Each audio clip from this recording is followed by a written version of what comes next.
Have you ever found yourself tirelessly chasing after something, whether it's approval from others, a perfect relationship, or the next big achievement, only to feel emptier the closer you think you're getting? That restless, almost hungry feeling, like you're running on a treadmill that never stops, is something so many of us know all too well. We live in a world that constantly tells us we need more likes, more money, more success, more validation. But what if the very act of chasing is what's holding us back from the peace and fulfillment we truly desire? What if there was another way, a quieter, stronger, more enduring path that has been waiting for us all along? This is where Stoicism comes in. It's not some dusty, abstract philosophy reserved for scholars or ancient thinkers. Stoicism is a practical, deeply human system of principles designed to help us navigate life's challenges with clarity, resilience, and unshakable inner calm. For centuries, from Roman emperors to modern leaders, people have turned to Stoic wisdom not to escape reality, but to engage with it more fully, free from the exhausting cycle of wanting what we don't have and fearing what we might lose.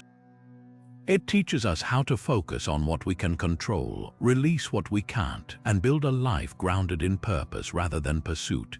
In this video, we're going to explore 25 powerful Stoic moves that can help you break free from the endless chase. These aren't theoretical ideas, they're actionable steps rooted in timeless wisdom that you can start applying today. Whether you're feeling overwhelmed by external pressures, stuck in patterns of people-pleasing, or simply longing for a deeper sense of peace, these Stoic practices offer a way forward. Together, we'll dive into strategies that foster self-mastery, emotional balance, and a quiet confidence that doesn't depend on outside validation. This isn't about giving up on ambition. It's about channeling it wisely so you can live with more intention, less anxiety, and a profound connection to what truly matters. So let's begin with the very foundation, the move that changes everything, learning to differentiate between what is and isn't in your control. The ancient Stoics called this the Dichotomy of Control, and it's the bedrock of their entire philosophy. Think of it as the ultimate mental filter for your daily life. Every single thing you encounter, every event, every desire, and every worry can be sorted into one of two baskets: the things you have power over and the things you simply do not. This might sound simple, even obvious, but we constantly confuse the two, and that confusion is the engine of our chasing. We exhaust ourselves trying to manage the unmanageable. Let's take a common example: chasing a promotion at work. You can control your effort, showing up prepared, putting in the hours, delivering excellent work. You can control your attitude, staying collaborative and positive. These are your actions, your choices, your judgments. They belong to you, but the outcome, the final decision, that depends on your boss's mood, the company's budget, a competitor who might have more experience, a million variables that are firmly outside your command. When you tie your sense of worth and happiness to getting that promotion, you've handed the keys to your contentment over to a world that is utterly indifferent to your desires. The same principle applies to something even more personal: seeking approval. You can control being kind, being honest, and acting with integrity. You can control how you treat others. But you can never, ever control how they receive it. Their opinion, their reaction, their likes or their criticism, that is their business, happening in their mind, which is territory you cannot enter. Chasing approval is like trying to control the weather. You're investing immense energy in a phenomenon you cannot influence, and the inevitable disappointment leaves you feeling powerless and drained. Internalizing this move is a profound shift.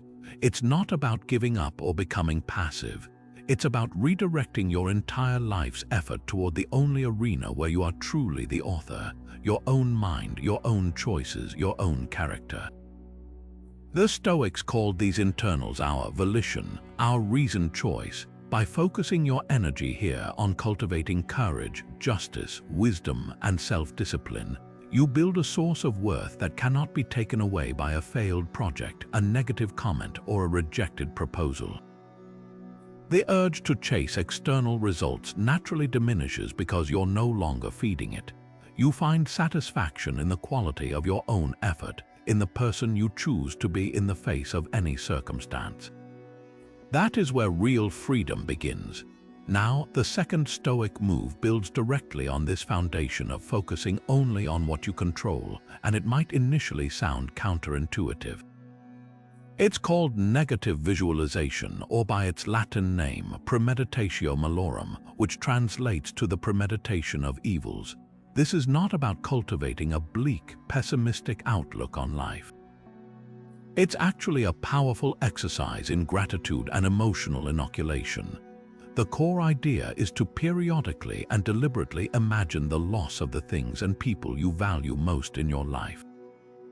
You visualize your job disappearing, your health failing, or even the loss of a loved one. You sit with that feeling not to make yourself miserable, but to achieve two profound shifts in your perspective. First, this practice violently reignites your appreciation for what you have right now. We are creatures of habituation. We get used to the good things in our lives, our relationships, our comforts, our health, and we start to take them for granted. They become the background noise of our existence. By mentally removing them, even for a few moments, we break that cycle of taking things for granted. When you imagine coming home to an empty house without your partner's voice greeting you, you suddenly feel a surge of gratitude for the very fact that they are here today. When you picture yourself suddenly without an income, you gain a fresh appreciation for the simple ability to pay your bills and put food on the table. This practice robs the external world of its power to make you feel deprived, because you are constantly reminded of the abundance you already possess. You stop chasing the next thing because you are too busy being thankful for what's right in front of you. Second, and perhaps more importantly, negative visualization is a rehearsal for life's inevitable setbacks.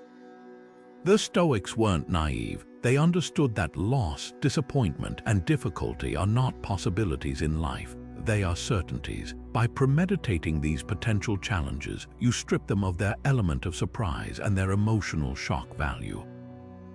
You've already walked through the scenario in your mind. You've felt the pang of that fear or grief in a safe, controlled environment. So when a real setback occurs, you don't get the promotion, a project fails, you face a health scare, you are not encountering a terrifying, unknown monster. You are meeting an old acquaintance you've prepared for. Your response is calmer, more resilient, and more rational. You've already practiced how you will handle it with courage and virtue. This directly attacks the desperate need to chase. When you are no longer terrified of losing what you have, the compulsive drive to acquire more and more as a form of security simply evaporates. Why desperately chase a bigger bank account if you've already made peace with having less? Why feverishly seek validation from others if you've already contemplated what it would feel like to be without it? This practice builds a fortress of contentment around you, not because your circumstances are perfect, but because you have already made peace with their imperfection. You become incredibly difficult to destabilize because you have already visited the worst-case scenario in your mind and discovered that your character, your core self, can survive it. You stop running from potential loss and instead learn to carry everything you truly need within you. Now, let's talk about a Stoic practice that actively builds the muscle this clarity requires, embracing voluntary discomfort. This is the third move, and it's a direct physical application of Stoic principles. The idea is to periodically and intentionally choose to experience slight hardship or inconvenience in your daily life. This could mean taking a cold shower instead of a hot one, skipping a meal and fasting for a short period, walking instead of driving, or choosing to wear simpler clothes than you might normally. At first glance, this might seem like pointless self-punishment or a form of asceticism, but the Stoic purpose behind it is incredibly practical and empowering. The goal is not to suffer for suffering's sake. It's to conduct a personal experiment. You are proving something to yourself through direct experience. Every time you choose a cold shower, you are demonstrating a powerful truth. You can handle discomfort, and your happiness does not shatter because of it. You are actively dismantling the deep-seated belief that your well-being is dependent on perfect external conditions. We spend so much of our lives chasing comfort, luxury, and ease, operating under the assumption that these things are necessary for our happiness. Voluntary discomfort shatters that illusion. It shows you that you are far more resilient and adaptable than you ever believed. You discover a well of strength within you that isn't contingent on a cozy temperature or a full stomach. This practice also serves as a vaccination against life's inevitable misfortunes. By willingly experiencing small, manageable doses of hardship, you build a tolerance for it. When a real, unexpected hardship arrives, a financial pinch, a professional setback, a period of genuine discomfort, you don't collapse. You've already trained for it. You know you can endure because you've endured similar feelings before by choice. This breeds a profound sense of confidence and inner fortitude. You stop fearing misfortune because you know you have the capacity to handle it. This, in turn, radically weakens the impulse to chase after endless comfort and security as a way to insulate yourself from a scary world. Why desperately chase a bigger, safer cushion if you've already proven to yourself that you can be just fine on a harder surface? Furthermore, this move is a powerful declaration of independence from societal approval. So much of our chasing is not for the thing itself, but for the status we believe it confers. We want the fancy car, the designer clothes, the lavish lifestyle, often because we want to signal our success to others. But when you voluntarily choose simplicity, you are making a statement, first and foremost to yourself, that you do not need these external symbols to feel valuable or complete. You break the link between your self-worth and your possessions. By wearing simple clothes, you prove that your confidence comes from within, not from a label. By fasting, you prove that your contentment isn't ruled by your cravings. This fosters a sense of inner strength and independence that is utterly unshakable. You are no longer a slave to the opinions of others or the whims of the marketplace. Your peace is yours alone, built on a foundation of self-knowledge and proven resilience, making the entire chase for external validation feel not just unnecessary but trivial. Now we move from the physical resilience of voluntary discomfort to the quiet, introspective power of the fourth Stoic move, the daily practice of reflection through a Stoic journal. This isn't just about writing down your day. It's a structured, honest conversation with yourself designed to cultivate the self-awareness that makes all the other Stoic practices possible. Think of your mind as a courtroom, and each evening you take the bench as both a gentle judge and a compassionate student, reviewing the evidence of your own actions and thoughts. The Stoics, particularly Seneca and Marcus Aurelius, were ardent practitioners of this. Marcus's own Meditations was never intended for publication. It was his personal journal, a series of reminders and reflections on how to live a better, more virtuous life. The modern equivalent is a simple notebook and a pen, and a commitment to ask yourself 3 powerful questions every night. First, what did I do well today? Where did I act with courage, wisdom, justice, or self-discipline? This isn't about ego, it's about recognizing and reinforcing positive behavior. Maybe you held your tongue in a frustrating conversation instead of lashing out. Perhaps you chose to focus on your own work instead of comparing your progress to a colleague's. This question trains your mind to spot virtue in action, strengthening those neural pathways so those choices become more automatic. The second question is perhaps the most crucial for stopping the chase. Where did I stray from virtue? Be brutally honest here. Did you find yourself seeking validation by subtly dropping an accomplishment in a conversation? Did you feel a pang of envy scroll through social media, a desire for a life that isn't yours? Did you compromise your principles to avoid conflict or to gain favor? This is where you catch the chasing behavior in its earliest stages, not as a giant, life-consuming pattern, but as a small, almost imperceptible whisper. By writing it down, you bring it out of the shadows of your subconscious and into the light of your rational mind. You see the impulse for what it is, a temporary, external want that has nothing to do with your inner peace or true character. This act of naming it robs it of its power. Finally, you ask yourself, what can I improve tomorrow? This turns a potentially negative introspection into a practical, forward-looking plan. It's not about self-flagellation, it's about proactive course correction. If you noticed you were chasing approval today, your plan for tomorrow might be, I will focus solely on the quality of my contribution in the meeting, not on how my ideas are received. If you felt envy, you might plan to practice gratitude for 3 specific things you already possess when that feeling arises. This final step transforms reflection into a tool for continuous improvement, aligning your future actions ever more closely with Stoic principles. This nightly ritual creates a powerful feedback loop. Over time, you start to notice patterns in your behavior. You might see that your chasing tendencies are strongest when you're tired or insecure. You begin to understand your own triggers. This profound self-awareness is your greatest defense against the autopilot of societal pressure and ingrained habit. The journal becomes a mirror, reflecting not who you wish you were, but who you actually were today, giving you the raw material to consciously craft who you will be tomorrow. It grounds you firmly in the internal world of character and virtue, making the external world of likes, status, and acquisitions feel increasingly distant and irrelevant to your core sense of self. This brings us to the 5th Stoic move, a mental shift that can completely transform your relationship with difficulty, viewing every obstacle as an opportunity.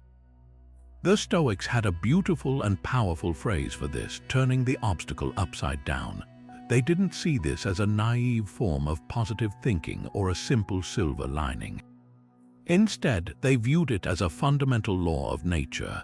Every single barrier, every setback, every frustration that life throws in your path is not a block. It is the raw material for building a stronger, wiser, and more virtuous version of yourself. It is the very training ground your character needs to develop. Consider the ultimate example, the Roman Emperor Marcus Aurelius. He did not crave power. By all accounts, he would have preferred a life of philosophical contemplation. Yet he found himself ruling a vast empire during constant wars, a devastating plague, and relentless political intrigue. He could have easily seen these immense pressures as unbearable obstacles, reasons to become bitter, tyrannical, or to simply give up. But instead, he reframed them. In his private journal, which we now know as Meditations, he wrote to himself, "The impediment to action advances action. What stands in the way becomes the way." For Marcus, the stress of leadership was not a burden to be escaped. It was his daily gym for practicing patience. The betrayal of a senator was not a personal tragedy. It was a chance to practice forgiveness and justice. The exhaustion of his duties was not a reason to complain. It was an opportunity to cultivate discipline and endurance. He used the very things that could have broken him to forge an unbreakable character. You can apply this same reframe to the challenges in your own life that trigger the urge to chase. Let's say you're chasing a certain career goal and you face a massive rejection. A project you poured your heart into gets cancelled. The chasing mindset sees this as a devastating failure, proof that you are not good enough, sending you into a desperate cycle to prove your worth by chasing the next thing even harder. The Stoic move is to stop and ask, how can I turn this obstacle upside down? This rejection is now an opportunity to practice resilience. It is a chance to re-evaluate your path with clearer eyes, free from attachment. It is a training session in separating your self-worth from a professional outcome. The obstacle itself becomes the teacher, offering a lesson in detachment and perseverance that a smooth, easy success never could. Or perhaps the obstacle is a difficult person in your life, a critical family member or a competitive colleague. The chasing response might be to seek their approval at all costs, molding yourself to fit their expectations and desperately wanting them to like you. This, of course, only leads to anxiety and inauthenticity. The Stoic reframe asks, how is this person an opportunity? They are your live-in trainer for practicing the virtue of indifference to external opinions. Their criticism is a chance to strengthen your own convictions and validate yourself from within. Their difficult behavior is an exercise in your patience and your ability to set boundaries with calmness and grace. The person you saw as a barrier to your peace is actually providing the reps you need to achieve a more durable, self-sufficient peace. This philosophical pivot is what separates persistent effort from desperate chasing. Desperate chasing is fueled by a fear of obstacles. It views them as threats to be avoided or signs that you are on the wrong path. It makes you brittle. Persistent effort, forged by Stoicism, is fueled by a welcoming of obstacles. It sees them as the only true path to growth. It makes you anti-fragile, able to gain strength from disorder. When you internalize this fifth move, you stop seeking the easy, obstacle-free path because you know that path offers no real strength. You begin to understand that the challenge is the point. It's not a detour on the road to a good life. It is the very material the road is made of. This realization brings a profound sense of calm and purpose to your endeavors. You are no longer running from difficulty toward an illusion of ease. You are walking confidently through difficulty, knowing that with each step you are building the character that can handle absolutely anything. Now let's turn to a concept that might just be the most radically transformative of all the Stoic moves, Amor Fati, a Latin phrase that translates to a love of one's fate. This is the sixth move, and it goes far beyond mere acceptance of what happens. Acceptance can sometimes carry a hint of resignation, a sense of gritting your teeth and enduring the unpleasant things you cannot change. Amor Fati is something altogether different and more profound. It is about actively embracing everything that happens to you, the good, the bad, the confusing, and the painful, not as misfortunes to be tolerated, but as essential, valuable threads in the tapestry of your life. It is about loving your fate, every single part of it, because it is yours. The German philosopher Friedrich Nietzsche, who was deeply influenced by Stoic thought, later famously captured this idea when he wrote, "My formula for greatness in a human being is Amor Fati, that one wants nothing to be different, not forward, not backward, not in all eternity. Not merely bear what is necessary, still less conceal it, but love it." This is the ultimate rejection of the chasing mindset. Chasing is born from a deep-seated belief that your current reality is insufficient, that your happiness exists in some other place, with some other person, or in some other set of circumstances. Amor Fati pulls the rug out from under that belief entirely. It asks you to find not just peace, but a sense of sacredness in your present moment, exactly as it is. How do we even begin to practice this? It starts with a shift in narrative. Think of your life not as a series of random events happening to you, but as the raw material that is being given for you, for your growth, for your learning, for your unique story. A devastating career setback isn't a random punishment. It is the necessary redirection that will lead you to a path more aligned with your true skills. A painful heartbreak isn't just an empty loss. It is the brutal, necessary lesson that teaches you what real love requires and what you truly deserve. The Stoic doesn't ask, "Why is this happening to me?" but rather, "What is this happening for? What can this teach me? How can this specific event, precisely as it is, help me build a stronger character?" This doesn't mean you become a passive spectator or that you ignore real suffering. It means you engage with reality on its own terms, using every single event as fuel for your own development.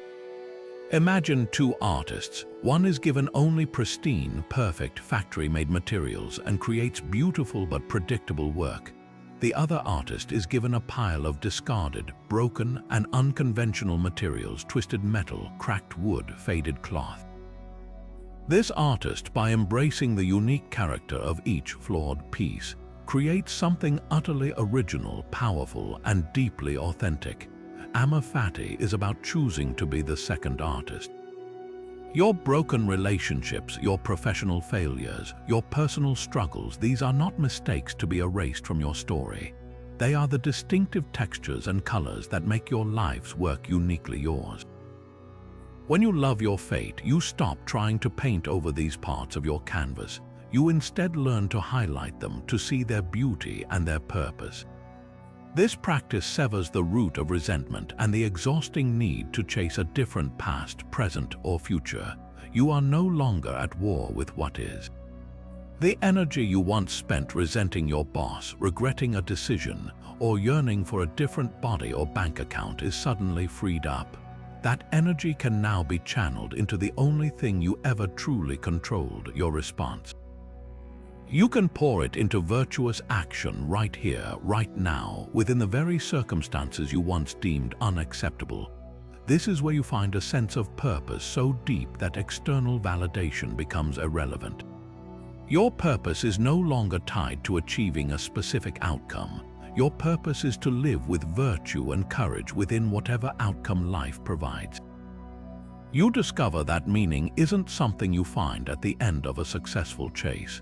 It's something you build with every loving acceptance of your reality, exactly as it is presented to you.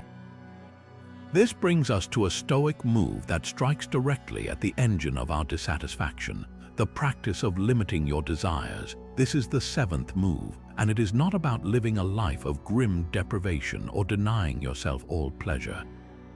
Instead, it is an exercise in profound clarity, teaching you to distinguish between what you truly need for a good life and the endless, manufactured wants that keep you perpetually chasing. The Stoics drew a sharp line between our natural desires and our vain desires. Natural desires are those rooted in our basic human needs: nourishing food, adequate shelter, the companionship of others, and the ability to live with purpose and virtue. These needs are limited and, for most of us, relatively easy to satisfy. Vain desires, however, are a bottomless pit. These are the wants implanted in us by society, by advertising, and by our own comparisons. The desire for fame, for extravagant luxury, for the constant approval of others, for the newest model of everything. These desires are infinite because they are based on a shifting external standard you can never truly meet. There will always be a newer car, a bigger house, a higher status symbol to obtain. The problem is that we often confuse the two, treating vain desires with the same urgency as natural needs. We feel a genuine pang of anxiety if we can't afford a luxury vacation, as if our survival were at stake. We experience a sense of social panic if we don't have the latest fashion, as if our place in the tribe were threatened. This confusion is the fuel for the exhausting chase. Stoicism asks us to perform a simple but radical audit of our desires. When a want arises, pause and ask, is this a natural need or a vain desire? Is this something that will contribute to my character and my well-being? Or is it something I want because I believe it will make me look better in the eyes of others? By consciously labeling these vain desires for what they are, you begin to drain them of their power. You see the hunger for a luxury watch not as a noble ambition, but as an optional and ultimately empty social game you are no longer obligated to play.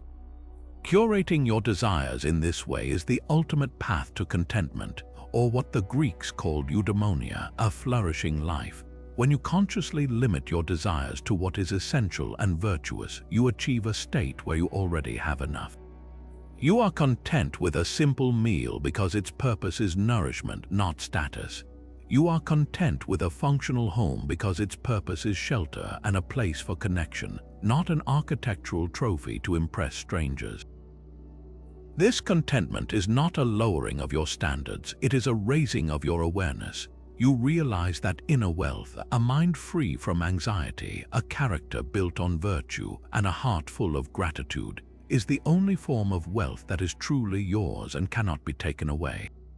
The frantic chase for external wealth and validation begins to look like what it is: a distraction from the real work of building a meaningful life.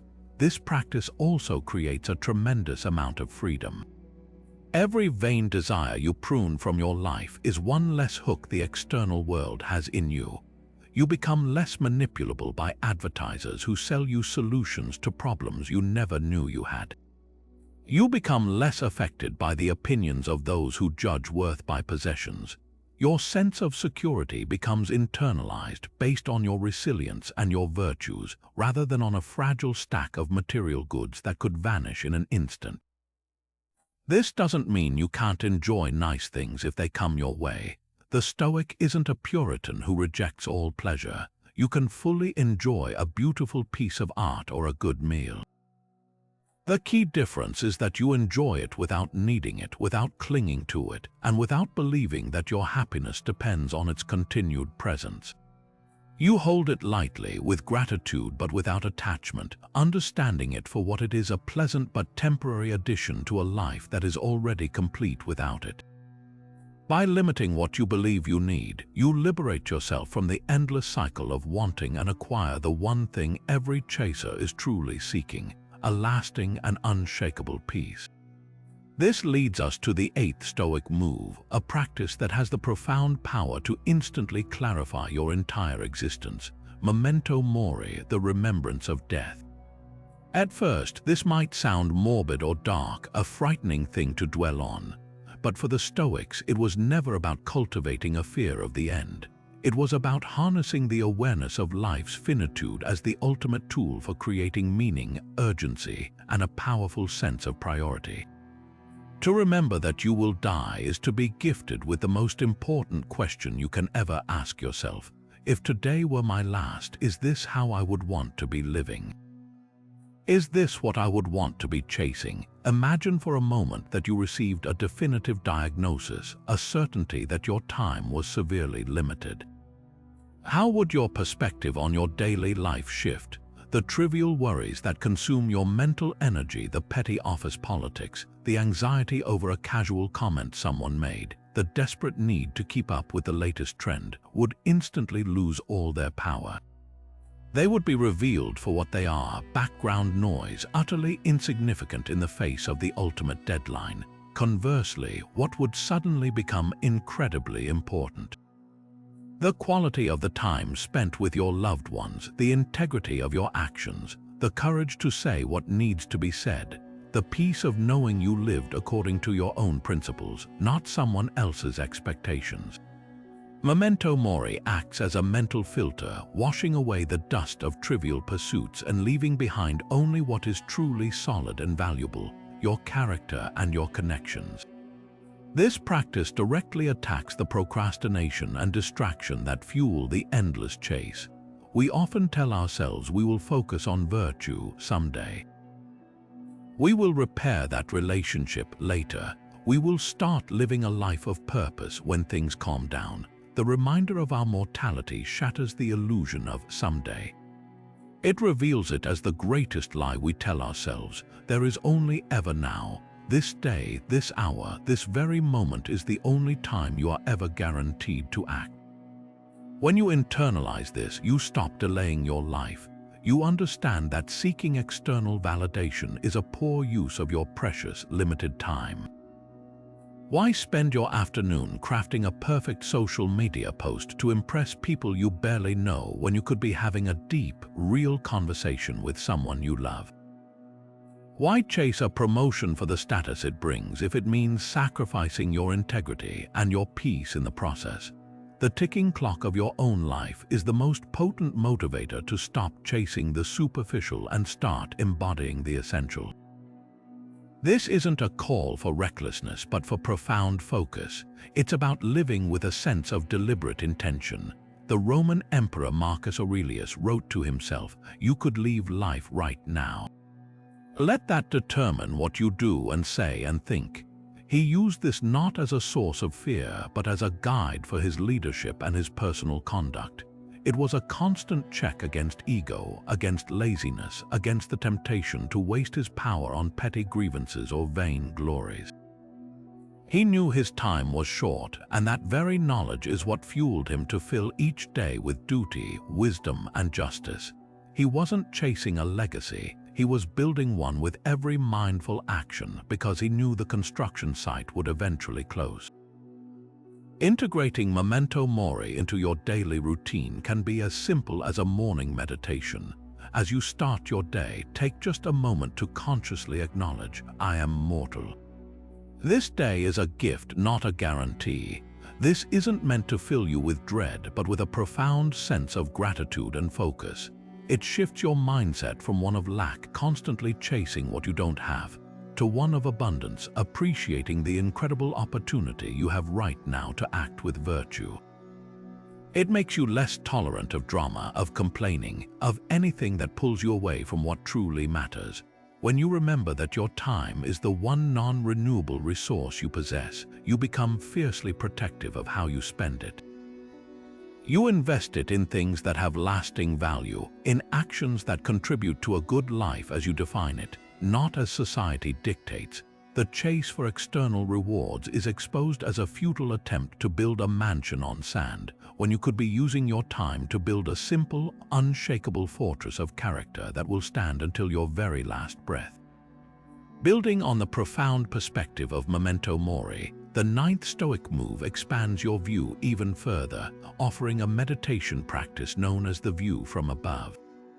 This technique, frequently used by Marcus Aurelius, involves mentally zooming out from your immediate situation, first to the ceiling of your room, then to the sky above your city, then further out to see the entire planet Earth as a tiny blue marble drifting in the vast expanse of space.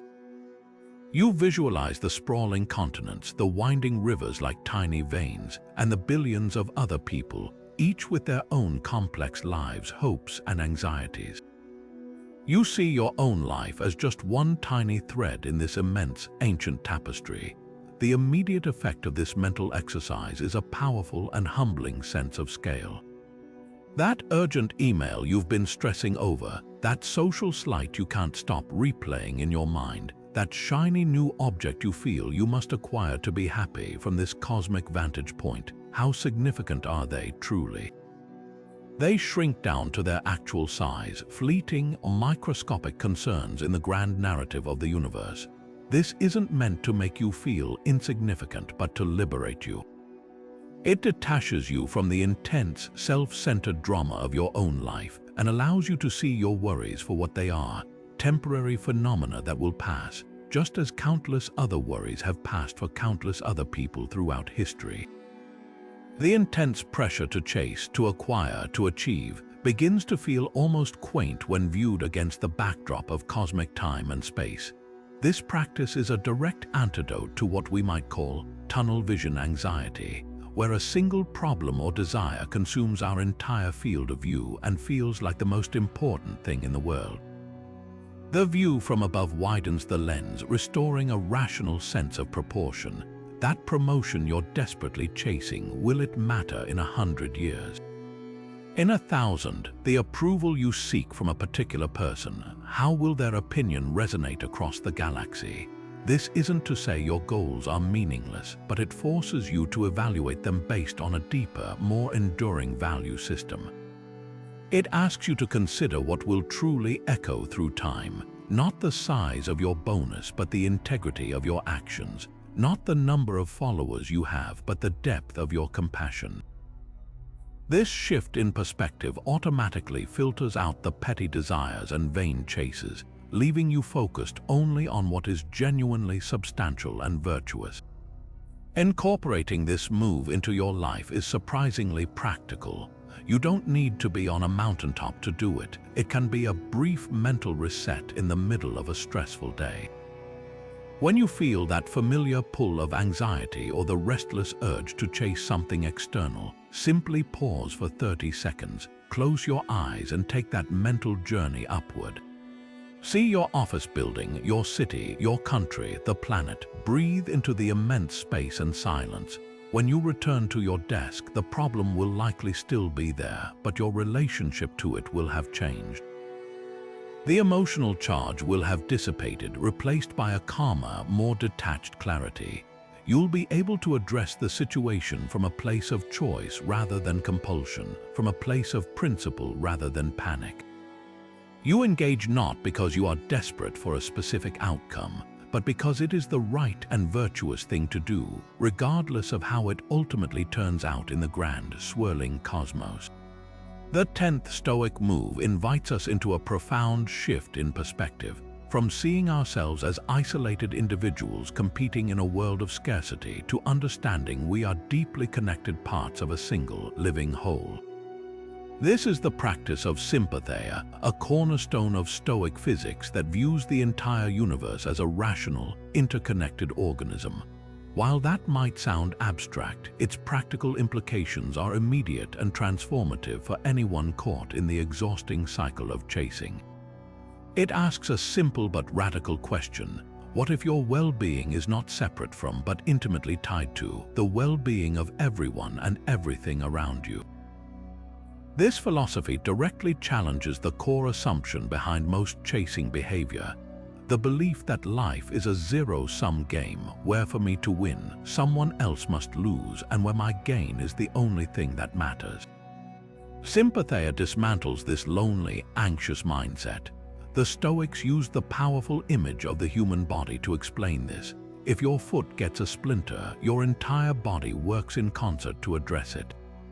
Your hand doesn't say, "That's the foot's problem, not mine," and your eyes don't look away in indifference. There is an innate, natural sympathy between all the parts because they understand they share a common fate and are part of a single entity.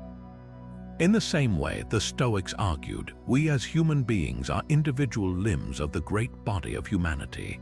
Harm to one part is ultimately harm to the whole, and therefore harm to yourself. How does this work in practice to stop the chase? Let's take the common chase for career advancement.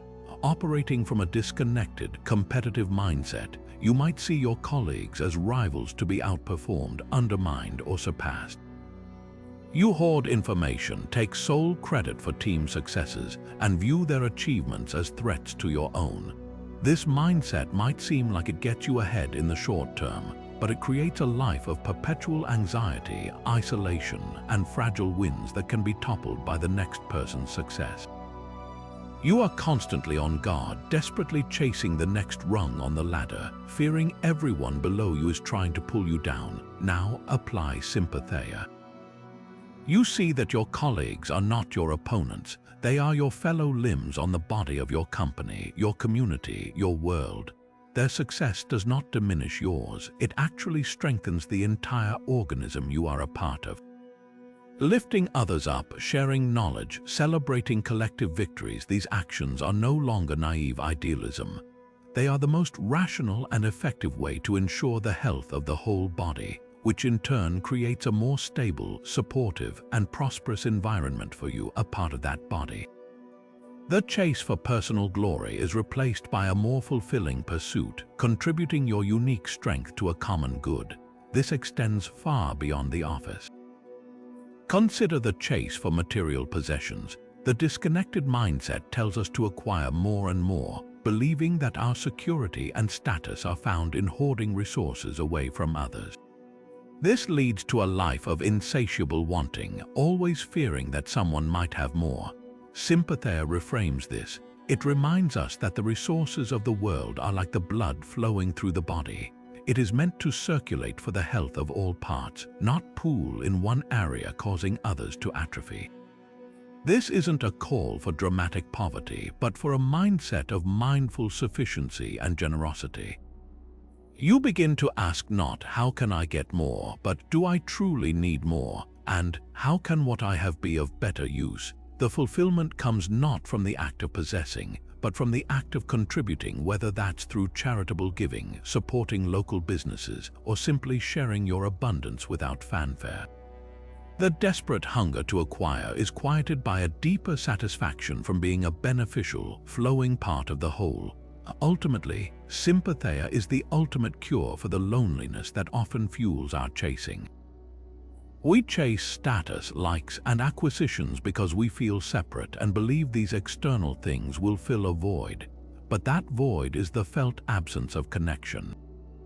When you internalize that you are fundamentally, inseparably linked to all of humanity and the natural world, that existential loneliness vanishes. You realize you are never truly alone. Your actions ripple outward, and the world's well-being is, in a very real sense, your own. This realization births a natural and effortless empathy.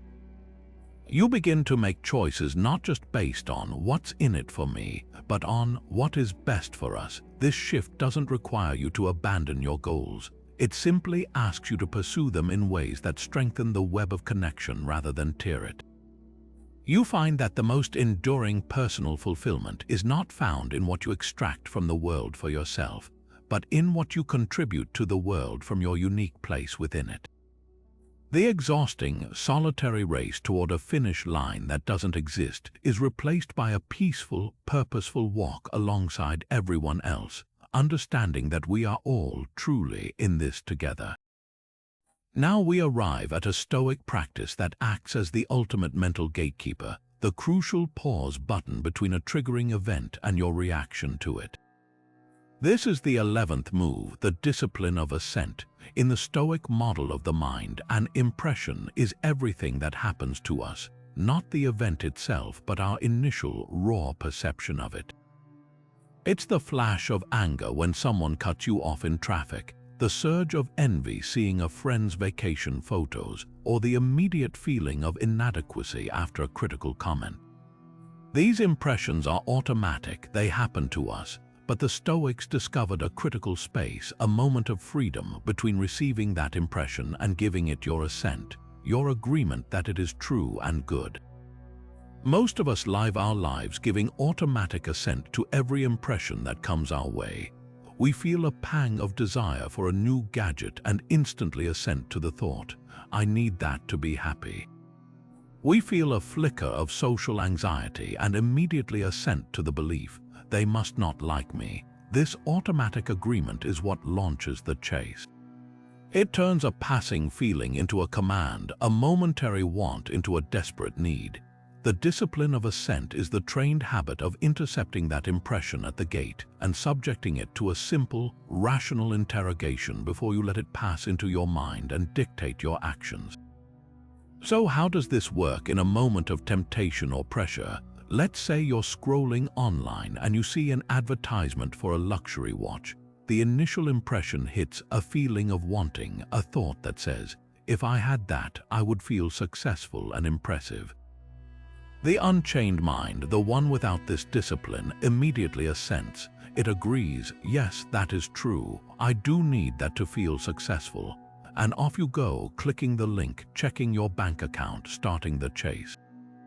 But the practiced Stoic catches that impression at the door. They pause and apply the discipline. They ask, is this impression true? Is this watch truly good? Is it a necessary good for a virtuous life, or is it an external, indifferent thing that I am mistakenly assigning value to? Upon examination, the answer is clear. The watch is neither good nor bad in itself. It is a preferred indifferent nice to have if it comes your way without compromising virtue, but utterly irrelevant to your character and inner peace. By withholding your assent, you drain the impression of its power. The wanting feeling may still be there, but you see it for what it is, a weather pattern in your mind, not a fact about the world. You are no longer compelled to act on it. This discipline is equally powerful when dealing with negative impressions that trigger a different kind of chase, the chase to avoid or control something. Imagine your boss sends you a terse one-line email. The initial impression is one of alarm and anxiety. They're angry with me. My job is at risk. I need to fix this immediately. The automatic assent to this impression would have you spiraling into worry, crafting defensive emails, or perhaps even scrambling to take on extra work in a desperate chase to secure your position. But with the discipline of assent, you pause, you examine the impression, you ask, is it a fact that my boss is angry? This email is just words on a screen. I have no evidence of their emotional state. Even if they are angry, is that within my control? Their emotion is their own. What is within my control is my response and the quality of my work. By refusing to assent to the catastrophic story your first impression is telling, you prevent an emotional tsunami, you maintain your clarity. You can then choose a response based on wisdom, perhaps simply asking for clarification rather than on a panicked chase for security. Cultivating this move is like building a mental muscle. It starts with small, everyday moments. The next time you feel a rush of irritation in a long line, instead of assenting to the thought, "This is terrible and ruining my day," pause. Examine it. Is the line itself truly bad, or is it merely a neutral circumstance that you are labeling as bad? Your judgment is the only thing causing your suffering. By withholding assent from the negative label, you can stand in that same line with perfect calm. Each time you do this, you strengthen your ability to handle bigger impressions. This practice is the bedrock of mental clarity.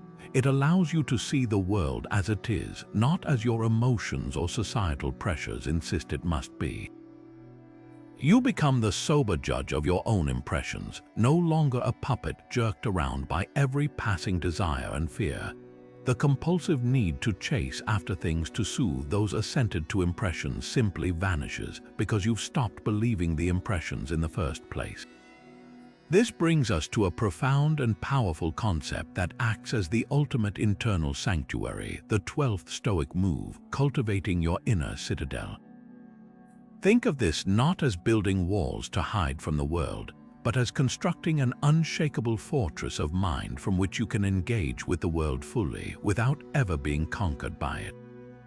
This citadel is a mental and spiritual stronghold where your core self resides, a place of perfect peace and unwavering virtue that remains untouched by the chaos of external events, be they praise, criticism, fortune, or disaster. The historical examples of this are nothing short of breathtaking. Consider the philosopher Seneca, a man who held immense wealth and power as an advisor to the Roman Emperor Nero. Yet, when Nero turned on him and sentenced him to exile on a barren island, Seneca's response was not one of despair, rage, or a desperate chase to reclaim his lost status. Instead, he wrote letters reflecting on how exile could not truly harm him, as it could not take away his ability to reason, to choose virtue, and to find contentment within himself. He had built his citadel so strong that even the loss of everything society values left his inner peace completely intact. An even more striking example is Epictetus. Born a slave, subjected to a brutal physical disability, and owning virtually nothing in the material sense, he cultivated an inner freedom so powerful that he became one of the most revered teachers of his time. His external circumstances were those of complete powerlessness, yet his inner citadel was so impregnable that he could declare, "I must die, but must I die bawling?" His worth was not determined by his chains or his freedom. It was generated from within, making him truly unenslavable. So how do we begin constructing this citadel for ourselves in a modern context? The building materials are not stone and mortar, but the daily Stoic practices we've been exploring. Every time you practice the dichotomy of control, you are laying a foundation stone, clearly marking the boundary between what is outside your walls and what is inside. Every session of negative visualization reinforces those walls, proving to yourself that you can withstand the thought of loss. The discipline of assent acts as the guarded gate, determining which impressions are allowed to enter and influence you. This citadel isn't built in a day. It is fortified brick by brick through consistent, mindful practice. The result of this internal construction is a complete redefinition of self-worth. When your citadel is strong, your value is no longer a fluctuating stock price based on the latest compliment or criticism. It becomes a fixed internal treasure. You know your worth is found in your character, your courage to face difficulty, your justice in dealing with others, your wisdom in making choices, and your discipline in managing desires. A failed project might occur outside the walls, but it cannot diminish the value of the person inside. A negative comment might be shouted at the gate, but you are under no obligation to let it in. This makes you immune to the need to chase validation because you are the source of your own validation. You no longer need to acquire trophies to prove your worth to others. You simply live from the unshakable knowledge of your own virtue. This doesn't create a cold, detached person. On the contrary, it allows for more authentic and powerful engagement. When you are secure within your citadel, you can step out into the world to pursue ambitious goals, build deep relationships, and contribute to society, but you do so from a place of abundance, not lack. You work hard not because you need the success to feel whole, but because it is virtuous to do your best. You love others not because you need their affection to feel worthy, but because connection is a natural human good. The chase is over. You are free to act not from a place of neediness, but from a place of choice and purpose, returning always to the unshakable peace that resides within you, regardless of what storms may rage outside. This brings us to a Stoic move that can liberate you from the anxiety of performance and the desperate hunger for specific results, focusing entirely on the process, not the outcome. The Stoics understood a fundamental truth about human psychology, that our greatest suffering often comes not from failing to achieve a goal, but from the turbulent emotional state we inhabit while pursuing it. When we tie our happiness, our self-worth, and our peace of mind to a future result that is ultimately outside our control, we hand over the reins of our well-being to a fickle and unpredictable world. We become like a sailor who is terrified of the wind, desperately trying to command it instead of focusing on the one thing they can truly master, the skillful setting of their sails. This principle is beautifully illustrated in the world of athletics. Consider a professional basketball player stepping up to the free throw line with 1 second left on the clock and their team down by 1 point. The outcome, whether the ball goes in or not, will decide the game. The crowd is screaming, the pressure is immense. If this player is focused on the outcome, their mind is flooded with terrifying thoughts. What if I miss? What will my teammates think? What will the headlines say tomorrow?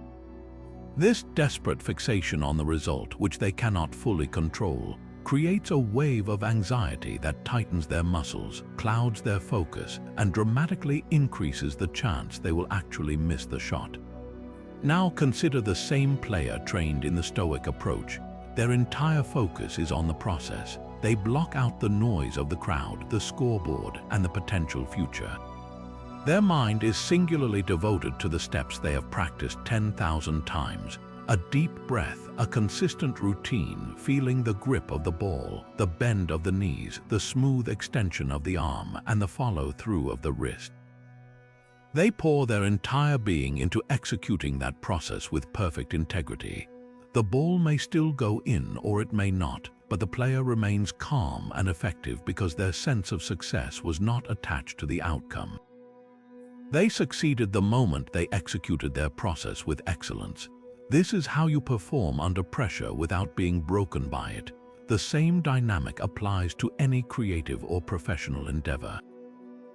An author fixated on writing a bestseller will be paralyzed by the weight of that expectation, second-guessing every word, every plot twist, trying to craft something they believe will please a fickle market. The writing becomes a chore, a desperate chase for external validation. But an author who focuses on the process finds a different kind of joy. Their success is measured by the integrity of their daily practice, showing up at the desk, honoring the characters, crafting beautiful sentences, and staying true to the story they feel compelled to tell. They control their effort, their discipline, and their commitment to the craft. Whether the book becomes a bestseller is subject to a million uncontrollable factors: market trends, timing, sheer luck. By divorcing their self-worth from that outcome and investing it wholly in the integrity of their process, they liberate themselves from anxiety and find a deep, sustainable motivation rooted in the love of the work itself. This shift in focus is the ultimate antidote to the desperation that fuels chasing behaviors. When you are consumed by a specific outcome, getting the promotion, closing the deal, winning the approval, every setback feels like a personal failure, a threat to your identity. This makes you brittle, anxious, and prone to cutting corners or acting out of character in a frantic attempt to force the result you want. But when you redefine success as the quality of your effort, you become incredibly resilient. A rejected proposal is no longer a failure, it is simply data. It's an opportunity to examine your process. Was your presentation thorough? Was your research sound? Did you act with professionalism and integrity? If the answer is yes, then you were a success regardless of the outcome. This mindset allows you to learn from setbacks without being defined by them. You can dust yourself off and try again with undiminished enthusiasm because your core value was never on the line. You stop chasing the outcome and start embodying the qualities that make a worthy effort. This is where you find not only greater peace, but ironically, often greater success, as a calm, focused, and process-oriented mind is far more capable of achieving complex goals than a frantic, desperate, and outcome-obsessed one. The 14th Stoic move invites us into a practice that is both disarmingly simple and profoundly transformative: the regular, conscious cultivation of gratitude. While we have touched on the power of appreciating what you have through negative visualization, this practice is less about preparing for loss and more about actively celebrating the present abundance in your life right now. Stoicism reframes gratitude from a passive feeling that occasionally washes over us into a disciplined daily exercise, a mental habit that actively rewires your brain to focus on what you possess rather than what you perceive to be missing. This shift in focus is a direct attack on the very engine of the chase, which is fueled by a perpetual sense of lack. The logic is impeccable and deeply Stoic. The desire to chase after something, be it a new possession, a higher status, or a different set of circumstances, is born from the belief that your current reality is insufficient for your happiness. You operate from a deficit mindset, constantly scanning the horizon for what you don't have. Gratitude performs a radical audit of this mindset. It forces you to take a full inventory of the assets already at your disposal. When you genuinely acknowledge the roof over your head, the food in your pantry, the health of your body, or the love of a friend, the narrative of not enough begins to crumble. How can you be desperately chasing the next thing when you are surrounded by so much that is good and valuable in this very moment? The emotional energy you once poured into longing is redirected into appreciation, and contentment naturally flourishes in that space. The Stoics were masters of this. Despite his immense power, Marcus Aurelius began his personal writings not with a list of imperial commands, but with a detailed, heartfelt acknowledgement of the virtues he learned from others. He expressed gratitude for his grandfather's good character, his father's reputation, his mother's piety, and so on. This was not a mere diary entry. It was a foundational practice to ground himself in the abundance of his inheritance and his learning before facing the immense burdens of his day. He started from a place of fullness, not emptiness. Seneca, in his letters, consistently argues that true wealth is not having more, but wanting less, and that the quickest path to wanting less is to consistently take stock of and appreciate what you already have. He saw gratitude as the ultimate antidote to the poison of envy.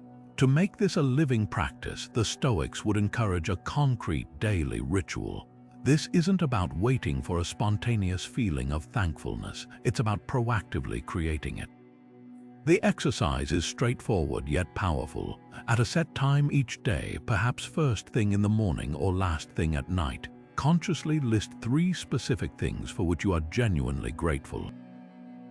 The key is in the specificity. Don't just write "my family." Instead, write "the way my partner laughed at my silly joke this morning," or "the helpful phone call I had with my sister today."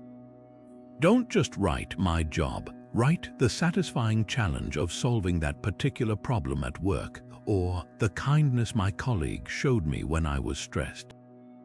This specificity forces you out of the abstract and into the real, tangible details of your life that constitute its true richness. This practice systematically dismantles comparative desire, which is the thief of joy. Social media and advertising are expertly designed to make you compare your behind-the-scenes reality with everyone else's highlight reel, creating an artificial and endless sense of lack. The daily gratitude list is your shield against this. When you feel a pang of envy seeing a friend's luxury vacation photos, you can consciously counteract it by immediately bringing to mind your own list, the profound peace of your own backyard, the joy of a home-cooked meal shared with loved ones, the comfort of your own bed. You are not denying their good fortune, you are simply refusing to let it diminish your own. You realize that the chase for their life is a rejection of your own, and that your life, with all its simple, grateful details, is already full of its own unique and invaluable treasures. By ending your day not by scrolling through what others have, but by reviewing what you have, you build a fortress of contentment that no advertisement or envy-inducing post can ever breach. Now we come to a Stoic move that cuts directly to the heart of modern anxiety and the relentless social comparison that fuels so much of our chasing, the deliberate practice of avoiding measuring yourself against others.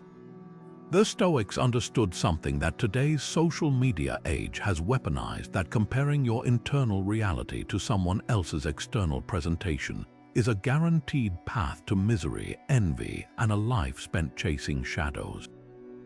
This insidious habit makes your sense of self-worth conditional and perpetually unstable because it places the judgment of your value in the hands of people you cannot control, living lives you cannot fully see. Marcus Aurelius, the most powerful man in the known world, constantly reminded himself of this danger in his private journal. In one entry, he instructs himself to stop wasting time on gossip, wondering what so and so is doing or why, or who is saying what about whom. He saw this kind of comparative speculation as a profound distraction from the real work of life, tending to his own character. He wrote, "It is in our power to have no opinion about a thing, and not to be disturbed in our soul, for things themselves have no natural power to form our judgments."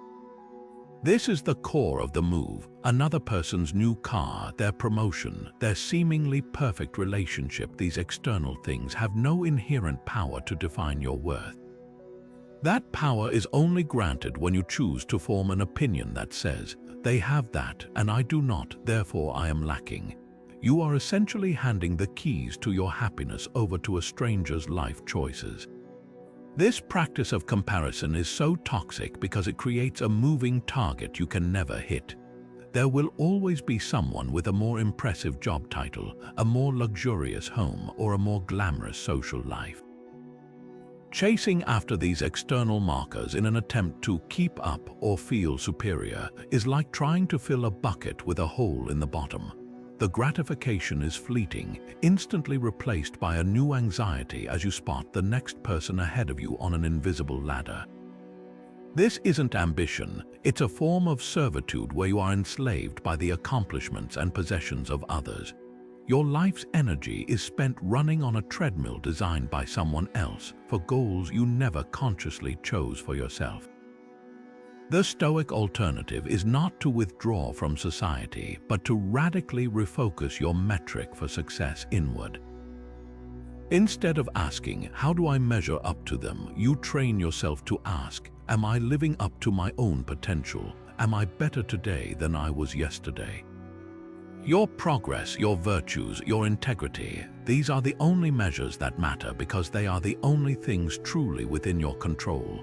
The person you are meant to be is not the person in the next cubicle or on your Instagram feed. It is the best possible version of yourself. This shifts the entire arena of your effort from an exhausting external competition to a meaningful internal cultivation. The chase for status is replaced by the quiet, dignified work of character building.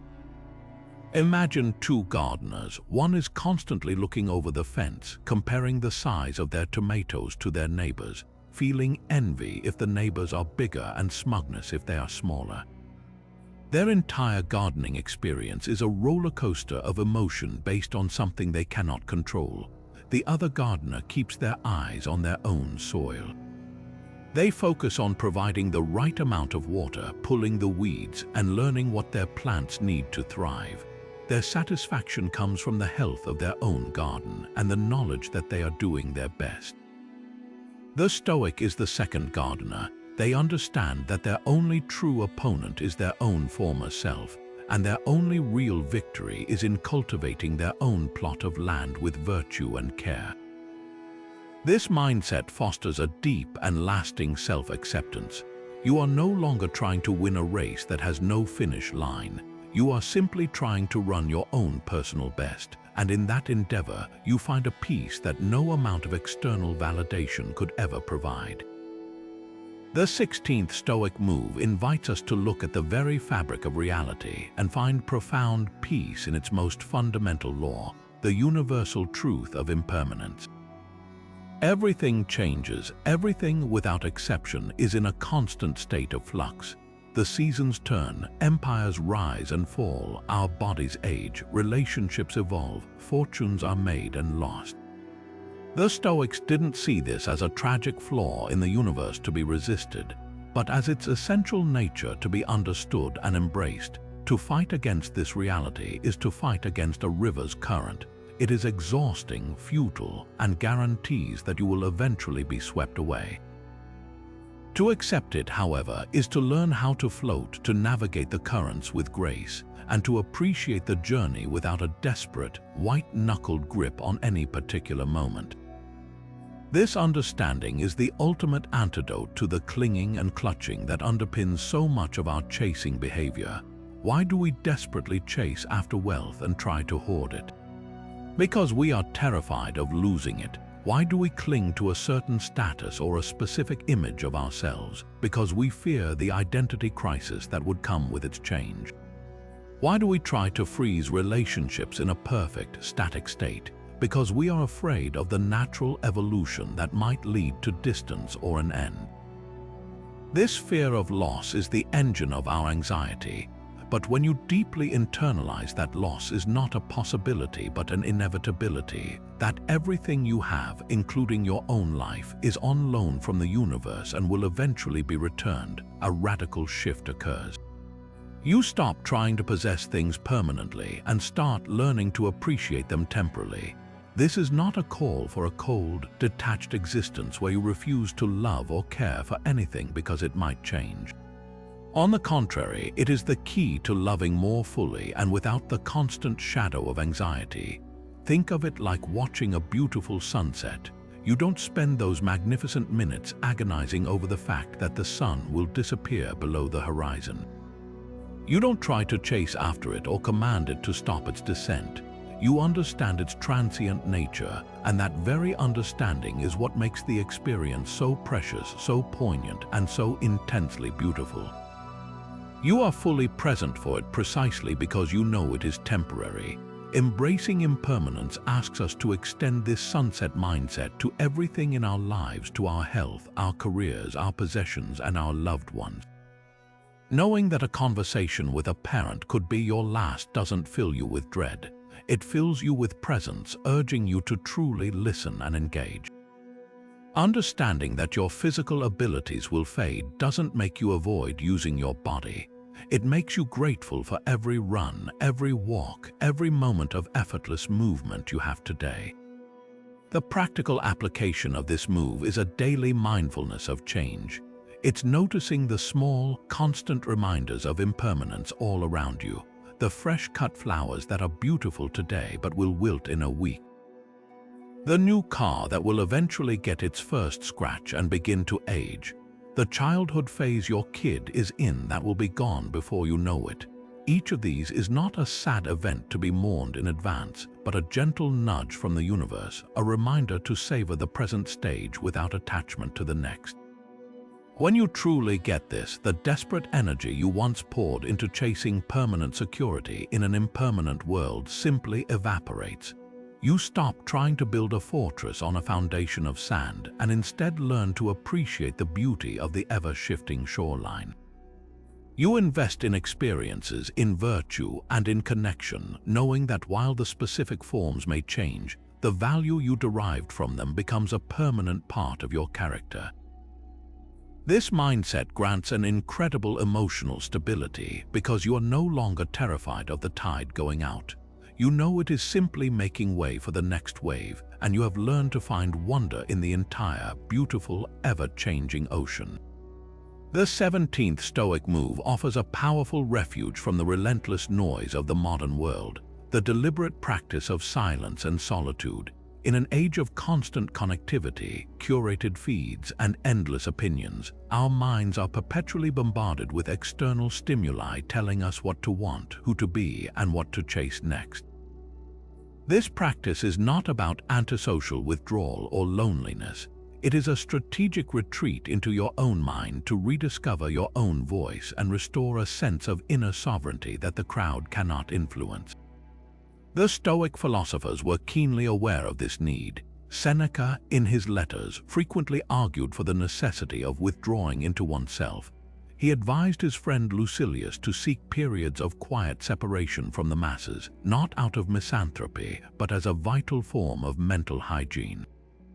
He wrote that a mind constantly surrounded by others becomes infected with their desires and anxieties, losing sight of its own purpose. He even recommended setting aside certain days each month for this very practice, to be at peace and have converse with yourself. For Seneca, this wasn't idle time. It was essential maintenance for the soul, a way to shake off the dust of the world and remember who you are when no one is watching, judging, or making demands. Marcus Aurelius, despite bearing the immense burden of leading an empire, was perhaps the ultimate example of finding solitude within chaos. His famous work, Meditations, was not written in a secluded villa but on military campaigns, in the midst of war camps teeming with soldiers and advisors. He cultivated an inner silence so profound that he could retreat into it at will, creating a private citadel of thought amidst the external tumult. His writings are filled with reminders to himself to go within and to not be distracted, proving that solitude is a state of mind first and a physical circumstance second. This ability to detach from the noise allowed him to make decisions based on Stoic virtue rather than popular opinion or political pressure, ruling from a place of principle, not pandering. The practical application of this move is a direct counter to the pressure to chase trends. When you spend time alone in deliberate silence without a podcast, music, or social media to fill the void, you create a space for genuine self-audit. In that quiet, you can finally hear the difference between your own authentic desires and the imported wants you've absorbed from your environment. You might ask yourself, do I truly want that new car, or do I just want the status I believe it will confer? Am I pursuing this career path because it aligns with my values, or because it's what my family and society expect? This introspection reveals the puppet strings of external influence, allowing you to cut them one by one. The urge to chase the latest fashion, gadget, or lifestyle trend loses its power when you see it for what it is, a borrowed ambition, not a genuine one. This practice also builds immense resilience against the fear of missing out, or FOMO, which is a primary driver of modern chasing behavior. FOMO thrives on a lack of self-containment. It makes you believe that your happiness is happening somewhere else with other people doing other things. By regularly practicing and even enjoying your own company, you prove to yourself that you are a complete source of your own contentment. You realize that you don't need to be in the know at the party or in the loop to be at peace. This self-containment makes you incredibly difficult to manipulate through marketing or social pressure. advertisers can't sell you a solution to boredom if you have learned to find depth and interest within your own mind. You become a less reactive, more deliberate individual, choosing your pursuits based on internal alignment rather than external frenzy, finding a durable and quiet confidence that needs no audience to validate it. Stoicism offers a powerful alternative to the aimless imitation of popular culture by encouraging us to consciously choose our own guides. This 18th move involves the intentional use of role models for guidance, a practice that provides a clear moral compass and a tangible blueprint for living with virtue. Instead of chasing the hollow fame of celebrities or the superficial successes flaunted on social media, the Stoic looks to figures, both historical and contemporary, who embody the qualities of wisdom, courage, justice, and self-discipline. This isn't about creating idols or engaging in hero worship. It's about finding practical examples of how to navigate life's complex challenges with integrity and grace.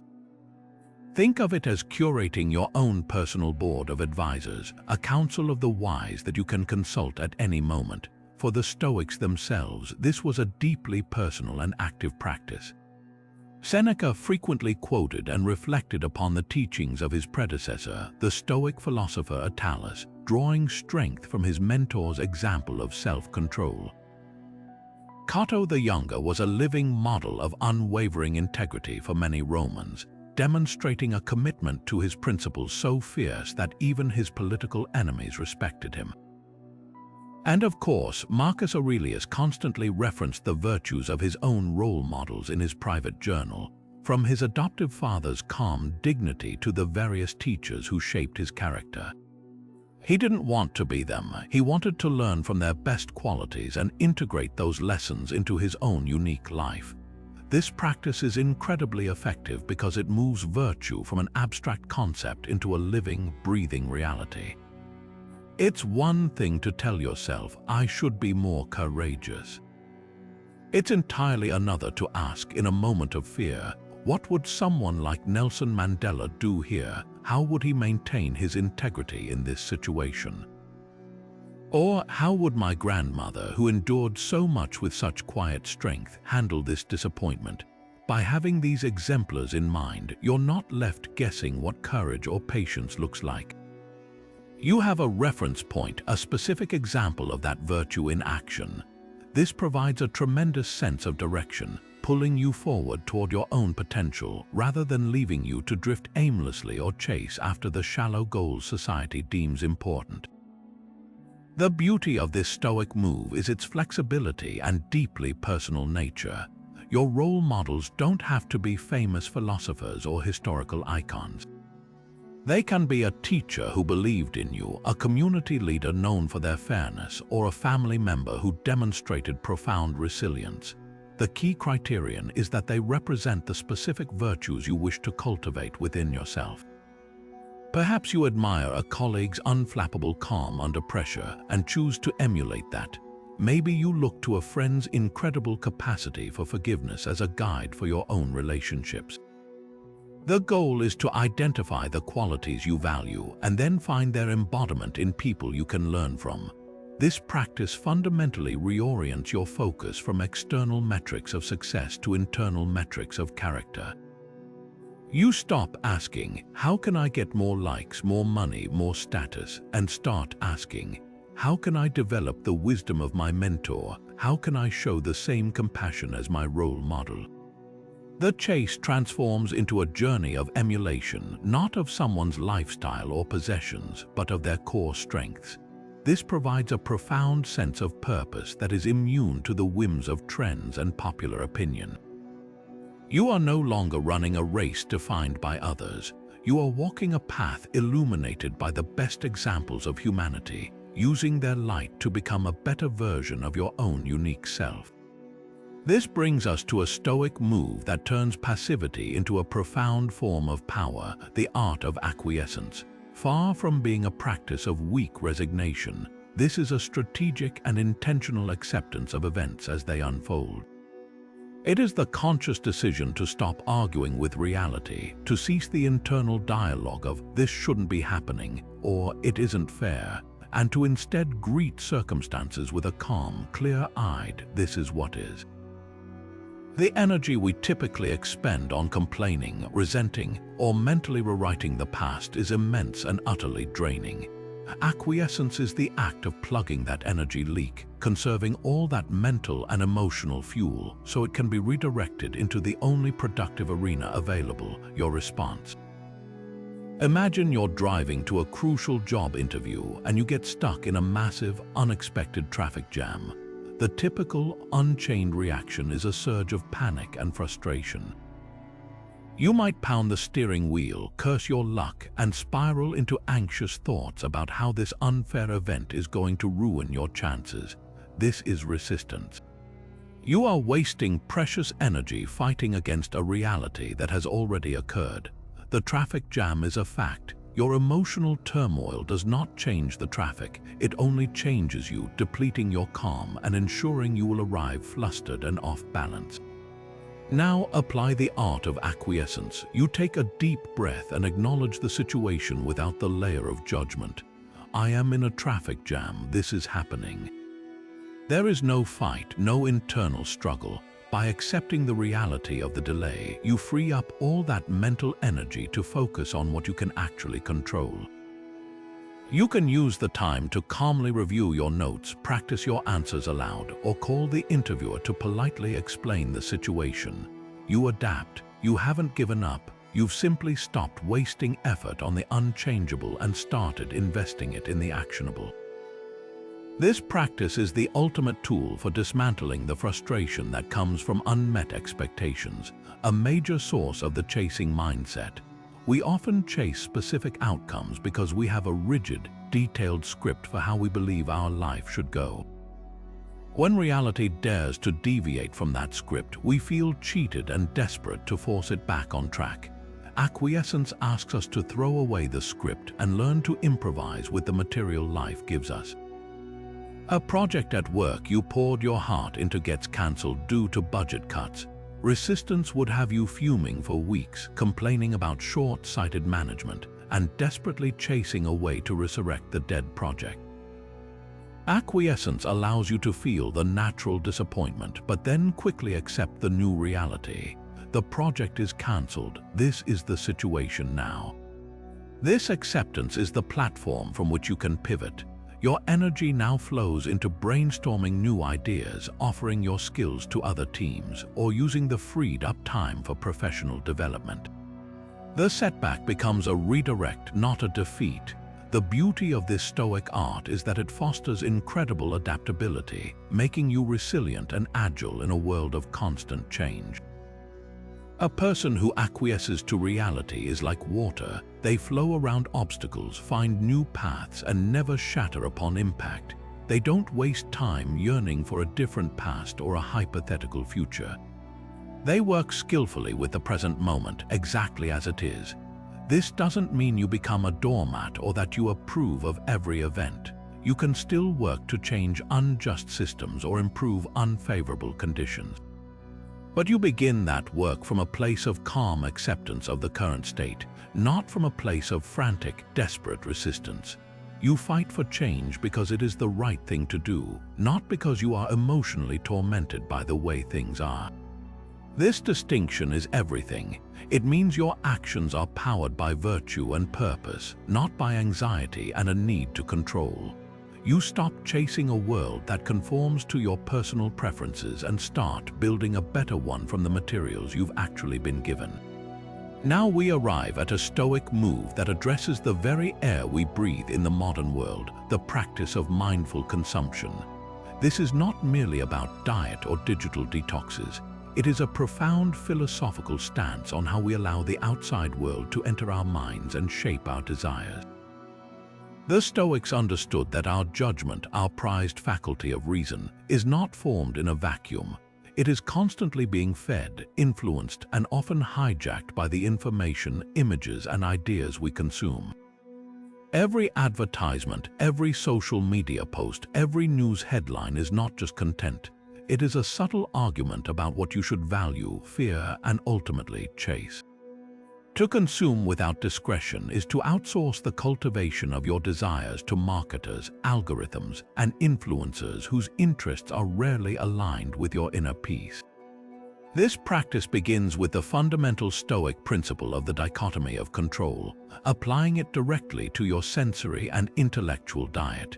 You may not control the existence of the 24-hour news cycle or the multi-billion-dollar advertising industry, but you have absolute control over what you choose to let in. Every click, every scroll, every purchase is a tiny act of assent, a vote for what kind of world you want to inhabit inside your own mind. Mindful consumption is the disciplined practice of casting those votes intentionally rather than having them cast for you by default. It's about moving from a passive receiver of whatever the world throws at you to an active curator of your own mental environment. Consider the constant stream of curated perfection on social media.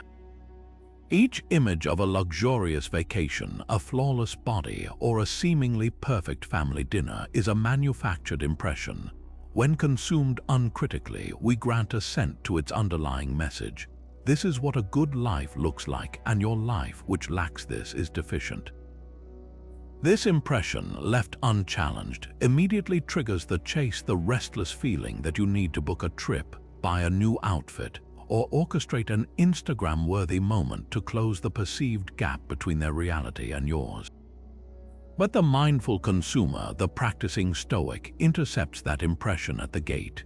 They see the photo and consciously label it. This is a curated fragment of a person's life designed to elicit a specific reaction. It is an external, indifferent thing that has no bearing on my virtue or my contentment. This simple act of labeling robs the image of its power to generate feelings of lack and insecurity. The same rigorous filtration applies to the news and information we consume. A diet of sensationalized, outrage-driven media is designed to hijack your emotional state, making you feel perpetually anxious, angry, and fearful about events you cannot control. This emotional turbulence is the antithesis of the Stoic goal of apatheia, freedom from unhealthy passions. Consuming this content is like voluntarily drinking poison for your mind. The Stoic alternative is not ignorance but intentional, measured engagement. You might choose to read a sober, factual news summary once a day instead of doom scrolling through a live feed. You consciously ask, is this information useful for acting virtuously in the world I can actually influence? Or is it simply feeding a sense of helpless anger about things far beyond my control? You consume to inform your actions, not to agitate your emotions. This philosophy extends beautifully to the most literal form of consumption, the food we eat. The Stoics advocated for simplicity and moderation at the table, not for aesthetic reasons, but as a training ground for self-mastery. Indulging in rich, excessive food or drink clouds the mind, makes the body sluggish, and strengthens the hold of base desires over reasoned choice. It moves you further from your ability to exercise clear judgment. By choosing simple, nourishing foods mindfully, you are not just feeding your body, you are practicing the discipline of desire. You are proving to yourself that your happiness and sustenance do not depend on extravagant taste sensations, reinforcing your independence from external luxuries. Every simple meal is a small victory in the battle against being manipulated by your cravings. Ultimately, practicing mindful consumption is about building and maintaining the integrity of your inner citadel. Every piece of content, every bite of food, is either a brick that strengthens your walls of clarity and self-sufficiency, or a siege weapon that weakens them. By choosing only what aligns with your values, what educates rather than agitates, what nourishes rather than numbs, what inspires virtue rather than vanity, you slowly starve the impulses that fuel the endless chase. You create a quiet, clear mental space where your own reasoned choices can flourish, free from the deafening noise of manufactured wants. You realize that the most radical act of defiance in a consumer society is not to acquire more, but to deliberately, thoughtfully choose less. Now we turn to a foundational skill for navigating life's inevitable storms without being blown off course: the deliberate cultivation of emotional resilience. This 21st Stoic move is not about suppressing your feelings or becoming emotionally numb. True Stoic resilience is the capacity to experience the full spectrum of human emotion without being controlled or derailed by it. It's about building a robust inner structure that can withstand life's pressures, so you no longer feel the desperate need to chase after quick fixes, numbing distractions, or external saviors to escape temporary discomfort. It is the practice of facing what is difficult head-on, thereby forging a peace that is lasting and self-reliant. The core of this practice lies in two powerful techniques. The first is the conscious art of reframing, which we can think of as cognitive judo, using the energy of a negative event and redirecting it toward a constructive purpose.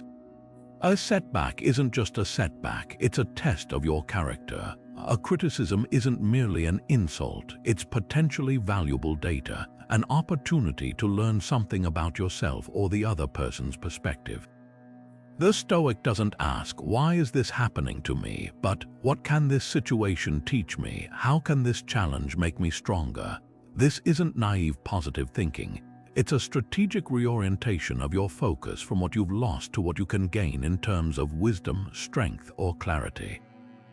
When you reframe a job loss not as a personal failure, but as a forced redirection onto a path that might be better suited to your talents, you drain the event of its power to cripple you with anxiety. You stop chasing the security of your old position out of fear and start exploring new possibilities with a sense of purpose. The second, and perhaps more challenging technique, is the practice of sitting with discomfort. Modern life offers an endless array of escapes from any unpleasant feeling. We feel a pang of boredom and instantly reach for our phone. We feel social anxiety and have a drink to take the edge off. We feel the sadness of loneliness and lose ourselves in a streaming marathon. While these tactics offer temporary relief, they ultimately weaken our emotional muscles. Every time we run from an uncomfortable emotion, we send ourselves a subconscious message that we are not strong enough to handle it. Stoicism urges us to do the opposite. It asks us to turn toward the discomfort, to invite it in, and to simply observe it without judgment. The next time you feel that familiar surge of anxiety before a big meeting, instead of immediately trying to distract yourself, pause. Close your eyes for a moment if you can. Feel the physical sensation of the anxiety, the racing heart, the tightness in your chest. Observe it with curiosity, as if you were a scientist studying a fascinating phenomenon. Name it, "This is anxiety." By doing this, you create a crucial separation between the raw sensation and your conscious self. You realize that you are not the anxiety, you are the awareness experiencing the anxiety. This simple act of non-resistant observation takes the emotion's power away. It becomes a passing weather pattern in your mind, not a permanent state of being. Building this resilience systematically prevents the frantic chase for external solutions. A person who hasn't developed this capacity will feel emotional pain, like heartbreak or professional disappointment, and immediately look for something outside themselves to make it stop. They might chase a new relationship to avoid being alone, or impulsively splurge on a luxury item to numb the sting of failure. This creates a dependency loop. Your emotional well-being is forever tied to your ability to acquire the next distraction. In contrast, the emotionally resilient person, trained in Stoic practices, has the strength to simply be with the heartbreak. They understand that grief is the natural and necessary process of healing. They allow themselves to feel the sadness fully, trusting in their own capacity to endure it and knowing that it will, like all things, eventually pass. This self-reliance is the ultimate freedom. It means your peace is no longer for sale, no longer contingent on the right circumstance, the right person, or the right purchase. You carry your own unshakable foundation within you, making you impervious to the chaos of the outside world and finally free from the exhausting chase for something out there to fix what can only be healed in here. This brings us to one of the most radical and liberating ideas in the entire Stoic system, the 22nd move, understanding that virtue is the sole good. This isn't just a philosophical nicety, it's a complete recalibration of your entire value system. The Stoics drew a line in the sand, declaring that the only thing that is truly, unambiguously good is your own moral character, your wisdom, your courage, your justice, and your self-discipline. Everything else, and this is the crucial part, everything we typically chase after, from money and fame to our health and even the lives of our loved ones, falls into a separate category the Stoics called indifference. Now, that word can be misleading. It doesn't mean these things are unimportant or that we shouldn't prefer them. Of course, we prefer health over sickness, wealth over poverty, life over death. These are preferred indifference, but they are indifferent in the only way that ultimately matters. They have no power to make you a good or bad person. Your character remains yours to command, regardless of whether you have them or not. This distinction is the ultimate game changer for the chasing mindset. Our entire culture is built on the premise that externals are good. We are taught from a young age that getting the good grades, landing the impressive job, acquiring the nice house and car, and earning the respect of our peers are the markers of a successful life. We chase these things because we believe they are inherently good and that attaining them will make us good or at least happy. Stoicism pulls the rug out from under this entire pursuit. It says that if you build your life on the foundation of externals, you are building on sand. Why? Because every single one of them can be taken away from you in an instant by forces entirely outside your control. A market crash can wipe out your wealth, an accident can compromise your health, public opinion can turn your fame into infamy. If your sense of self-worth is tied to these things, you are setting yourself up for a lifetime of anxiety and eventual devastation. You are making your happiness hostage to fortune. When you internalize that virtue is the sole good, you are effectively declaring independence from this brutal game. You redefine success completely. Success is no longer a destination you reach by acquiring certain things. It is a manner of traveling. It is the quality of your actions in every single moment. Are you acting with integrity even when no one is watching? Are you choosing courage over comfort when it's the right thing to do? Are you dealing with others justly and with compassion? This is the only race that matters, and it's a race that only you can run and only you can judge. The frantic, exhausting chase for externals slows to a purposeful walk. You might still pursue a promotion, but your primary goal shifts from getting the title and the raise to demonstrating excellence, collaboration, and integrity throughout the process.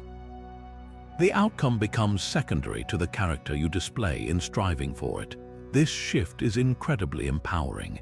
A rejection no longer feels like a judgment on your worth. It's merely a neutral outcome that says nothing about your virtue. You can truly say, "I did my best, I acted with honor, and that is enough." This philosophy transforms how you interact with the world. Imagine you witness a colleague taking credit for your work. The old external value mindset would trigger a chase for recognition.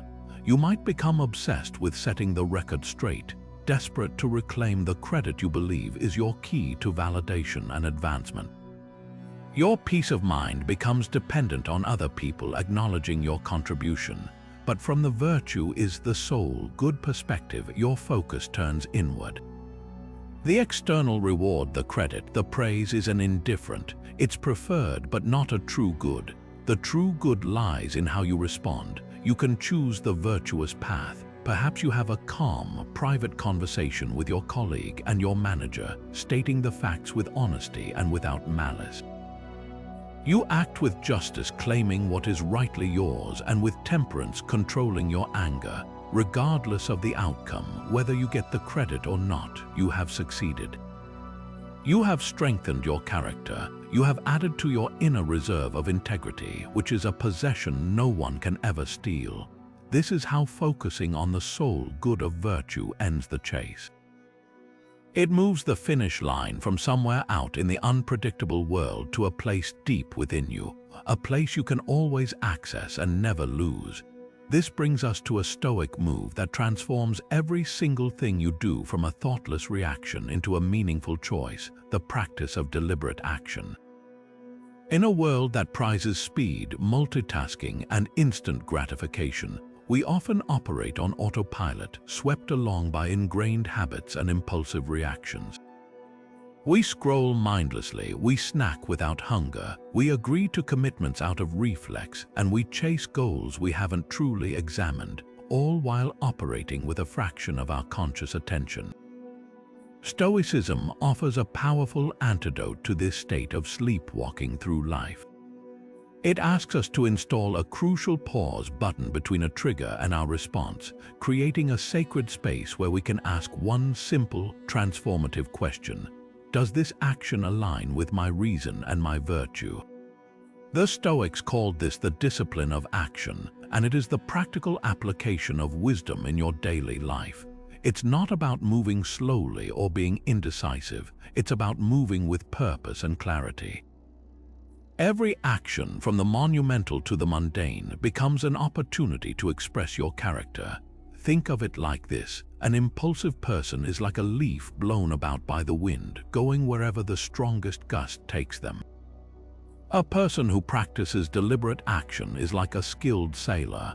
They feel the wind, the impulses, the external pressures, the temptations, but they consciously adjust their sails to steer their ship toward a chosen destination. The wind is not in their control, but their navigation is. So how do we practice this? It begins with that intentional pause. Before you click "Buy now" on that item in your online cart, pause. Ask yourself, is this purchase driven by a genuine need or by a fleeting desire for a dopamine hit? Is this aligned with my goal of financial prudence, or is it a mindless chase for a temporary feeling of novelty? Before you fire off an angry email in response to a provocation, pause. Ask, will this communication express the virtue of justice and patience, or will it be an impulsive outburst I will later regret? Is my goal to effectively solve a problem or to vent my anger?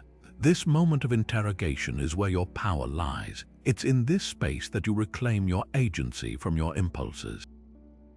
This practice radically reduces wasted effort on pursuits that don't serve your true goals. How much time and energy do we expend chasing things that, upon closer examination, have nothing to do with our deeper values? We might chase a promotion we don't even want because we think we're supposed to. We might chase social invitations out of a fear of missing out rather than a genuine desire for connection. Deliberate action acts as a filter, catching these misguided impulses before they can send you running down a path that leads to exhaustion and emptiness. It ensures that your precious time and effort are invested only in endeavors that are worthy of you, that strengthen your character, and that move you toward a life of authentic meaning, not just a life of frantic motion. Ultimately, this move cultivates a profound sense of integrity, where your actions are in perfect harmony with your beliefs. There is no longer a gap between what you say you value and what you actually do. If you value health, your deliberate actions will be choosing nutritious food and getting rest. If you value learning, your deliberate actions will be reading a book instead of scrolling.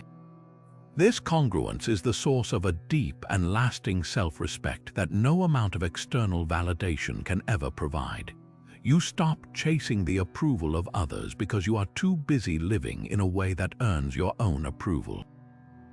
Every deliberate action, no matter how small, is a vote for the person you wish to become, building a life of purpose, one conscious, virtuous choice at a time. When we think of Stoic philosophy, images of stern, stone-faced Romans often come to mind, figures who met tragedy with unwavering resolve. But to assume Stoicism is devoid of humor is to miss one of its most delightful and practical tools. This 24th move invites us to embrace a sense of lightness and wield humor as a deliberate strategy to maintain perspective and deflate the self-importance that often fuels our frantic chasing. The Stoics weren't grim ascetics, they were pragmatic realists who understood that laughter can be a powerful form of philosophical dissent against a world that takes itself too seriously. Consider the great teacher Epictetus, a man who endured the brutality of slavery. He didn't respond to his circumstances with solemn lectures alone. Instead, he used wit as a weapon against pretension and a salve for hardship.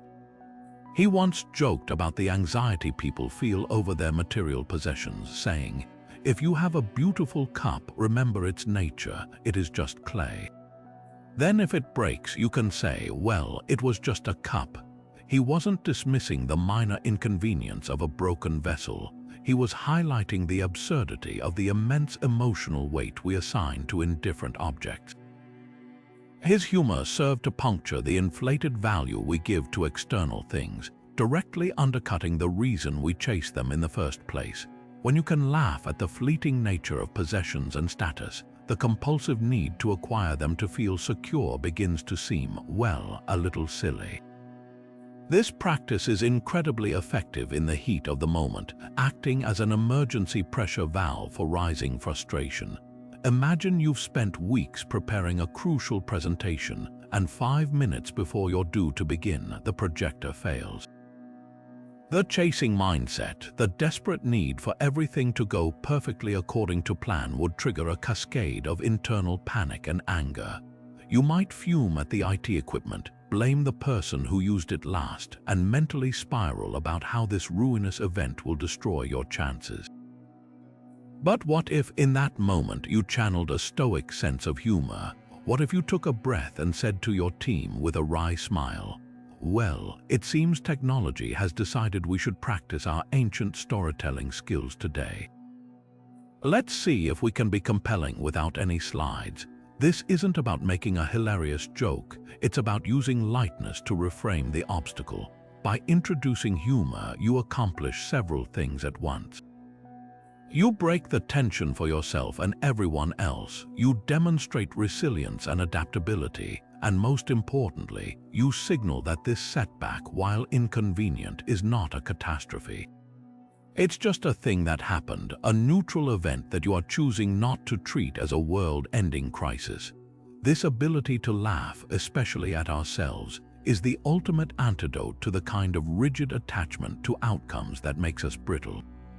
When we chase a specific result with white-knuckled intensity, we become terrified of anything that might deviate from our perfect script. We lose all flexibility, and our mood becomes hostage to every minor fluctuation in fortune. Humor restores that flexibility. It allows us to hold our plans and desires lightly, to care deeply about doing our best while simultaneously recognizing that the final outcome is not entirely within our command. A light-hearted perspective is the outward manifestation of that internal stoic security, which knows that your worth is not on the line with every single outcome. You can miss the shot and still respect the integrity of your effort. You can experience a professional rejection and later joke about it with a friend, not because it didn't matter, but because you understand that one closed door does not define your entire journey. This balanced approach prevents the despair that often follows a failed chase, allowing you to regroup and move forward with undiminished optimism, your spirit intact and your sense of self untarnished by temporary defeat. And so we arrive at the final and perhaps most liberating Stoic move, the cultivation of self-sufficiency, known to the Greeks as autarkeia. This is not the modern notion of self-sufficiency as living off the grid or stockpiling supplies for doomsday. The Stoic meaning is far more profound and internal. Autarkeia is the state of finding complete fulfillment and contentment within the boundaries of your own mind and character, rendering you joyfully independent of the unpredictable turbulence of external events. It is the realization that everything you need to be happy, to be at peace, and to live a life of meaning is already within you right now. This is the ultimate endgame of Stoic practice, the final key that unlocks the door and permanently ends the exhausting chase for anything out there to complete you. No figure in history embodies this ideal more vividly than Diogenes of Sinope, the philosopher who famously lived in a large ceramic tub in the marketplace of Athens.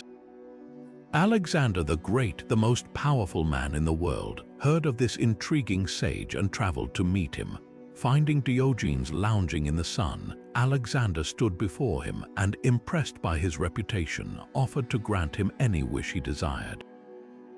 Imagine the possibilities: vast wealth, a palace, a position of immense power. Everything the world tells us to chase after was being offered on a silver platter. Diogenes, without a moment's hesitation, looked up at the conqueror and made his simple request. He said, "Stand aside, you are blocking my sun."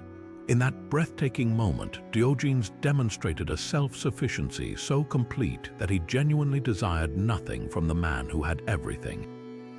He felt richer than the king because his wealth was internal, a treasure of the spirit that could not be given or taken away. Alexander, it is said, walked away deeply moved, remarking that if he were not Alexander, he would wish to be Diogenes. This story is not about advocating for poverty or a life of eccentric hardship. It is a powerful parable about redefining what true wealth actually is. Diogenes' independence came from a radical understanding of what is necessary for a good life. He had pared down his needs to the absolute essentials, not out of lack, but out of a profound understanding that every additional want is another chain tethering you to fortune's whims. By needing very little from the external world, he made himself virtually invincible to its disappointments. A market crash couldn't diminish his net worth. A critical comment couldn't wound his pride. A change in political leadership couldn't threaten his security. His peace was generated from an internal source, a wellspring of contentment that never ran dry. This is the profound freedom that autarkia offers, the freedom from hope and fear, the two emotions that fuel our endless chasing.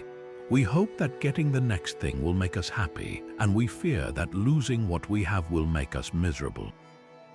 The self-sufficient person resides in a calm harbor, untouched by those turbulent seas. Cultivating this self-sufficiency is the work of a lifetime, built brick by brick through all the other Stoic moves we've explored. It is the natural result of internalizing the dichotomy of control, realizing your power lies solely in your judgments and choices. It is strengthened by negative visualization, which proves you can handle loss and thus loosens your grip on possessions. It is forged through voluntary discomfort, which teaches you that happiness is not dependent on perfect comfort. Your inner citadel is the fortress of your self-sufficiency, and the discipline of ascent is its guarded gate. When you truly understand that virtue is the sole good, you have achieved the philosophical foundation for complete independence. You no longer look to the world for permission to be happy, for validation of your worth, or for meaning in your life. You become the author of it all. This state of being does not mean withdrawing from the world or rejecting relationships and experiences. On the contrary, it allows you to engage with them more fully and authentically. You can love your partner deeply not because you need their affection to feel whole, but simply because you choose to, freely and without desperation. You can pursue ambitious projects not because you need the success to validate your existence, but because the work itself is meaningful and aligns with your virtues. You can enjoy the beautiful things in life, art, nature, good food, without the anxious need to possess or cling to them. You hold everything lightly, with gratitude but without attachment. This is the ultimate peace. The chase is finally over. You are no longer running toward something you believe you lack. You are walking through life with the quiet, unshakable confidence of someone who carries their home with them, who is forever complete, and who is truly, joyfully free. And so we reach the end of our journey through these 25 Stoic moves, a comprehensive toolkit designed not to change your circumstances, but to fundamentally change you. From the foundational clarity of the dichotomy of control to the ultimate liberation of self-sufficiency, each practice interlocks to form a resilient philosophy for living. They are not isolated tips but a synergistic system. Internalizing what you control builds the walls of your inner citadel. Negative visualization and memento mori fill that citadel with a profound gratitude for the present moment. The discipline of ascent guards its gates, while voluntary discomfort and focusing on the process over the outcome fortify its structure.